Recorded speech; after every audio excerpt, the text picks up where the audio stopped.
എറണാകുളം തൃക്കാക്കരയിൽ സൈബർ തട്ടിപ്പിലൂടെ 37 ലക്ഷം രൂപ തട്ടിയെടുത്ത പ്രതിപിടിയിൽ.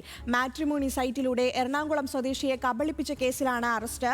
കൊച്ചി സൈബർ പോലീസിന്റെ ഓപ്പറേഷൻ കൊച്ചി സൈബർ സിറ്റി പോലീസിന്റെ ഓപ്പറേഷൻ കംബോഡിയയാണ് പാലക്കാട് സ്വദേശി അബ്ദുറഹ്മാനെ പിടികൂടിയത്.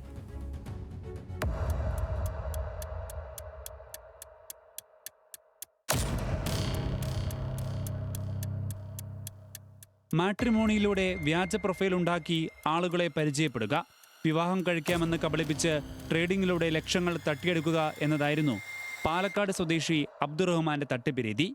ഇങ്ങനെ കേരളത്തിലുടനീളം ഇയാൾ നിരവധി പേരെ തട്ടിപ്പിനിരയാക്കി.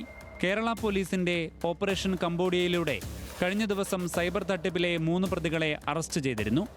അരൂർ സ്വദേശി സൂരജ് കൃഷ്ണ, കോഴിക്കോട് സ്വദേശി ആദിൽ, മുഹമ്മദ് ഫൈസൽ എന്നിവരുടെ കൂട്ടത്തിലെ പ്രധാന കണ്ണിയാണ് അബ്ദുറഹ്മാൻ എന്ന് പോലീസ് പറയുന്നു. ആദ്യകാലങ്ങളിൽ സോഷ്യൽ മീഡിയ വഴി നൽകുന്ന ട്രേഡിംഗിന്റെയും ലോൺ ആപ്പുകളുടെയും പരസ്യങ്ങളിലൂടെയായിരുന്നു ഇരകളെ കണ്ടെത്തിയിരുന്നത്. എന്നാൽ പോലീസും സർക്കാർ സംവിധാനങ്ങളും നൽകുന്ന സുരക്ഷാ മുന്നറിയിപ്പുകൾ മൂലം ഇത്തരത്തിലുള്ള പരസ്യങ്ങളിൽ ആകൃഷ്ടരായി വരുന്ന ഇരകളുടെ എണ്ണത്തിൽ കുറവ് വന്നു. ഇതോടെ പ്രതികൾ മാട്രിമോണിയൽ പ്ലാറ്റ്ഫോമിലേക്ക് മാറി. 2022 മുതൽ കംബോഡിയയിൽ തട്ടിപ്പ് കേന്ദ്രത്തിൽ ജോലി ചെയ്തു വരികയാണ് അബ്ദു. തുടക്കത്തിൽ ആളുകൾക്ക് മെസ്സേജ് അയക്കലും ഫോൺ ചെയ്യലുമൊക്കെയായിരുന്നു ജോലിയെങ്കിലും കാലക്രമേണ തട്ടിപ്പിന്റെ പ്രധാന തലവനായി മാറി.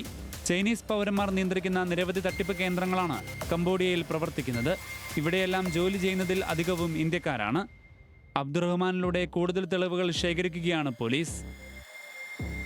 ന്യൂസ് മലയാളം, കൊച്ചി.